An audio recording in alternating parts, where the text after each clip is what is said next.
আসসালামু আলাইকুম। আপনারা কেমন আছেন? আশা করি সবাই ভালো আছেন। আমি এখানে নিয়ে এসেছি একটা পাটিসাপটা পিঠে। এই পিঠাটা আমি বানানোর জন্য তৈরি হচ্ছি। এখানে আমি আগের থেকে নারকেল করে নিয়েছি। নারকেলটা আপনাদের দেখানো হয় নাই।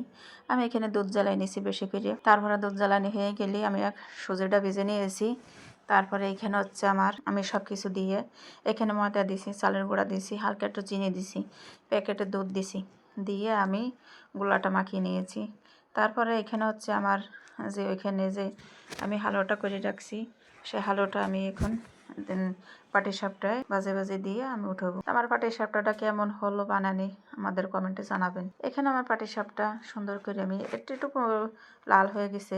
যাই হোক, পাটিসাপটা বলে লাল হলে মজা লাগে বেশি, তা আমি অতটা লাল করি নেই, হালকা করছি। তা আমার এখানে পাটিসাপটা বানানো হয়ে গেছে। এখানে চলে এসছে আমার ছেলের আমি খেতে। আমার ভিডিও যদি ভালো লাগে একটা লাইক দেবেন, কমেন্টে জানাবেন, সাবস্ক্রাইব দেবেন, এই বোনটার পাশে থাকবেন। আল্লাহ হাফেজ।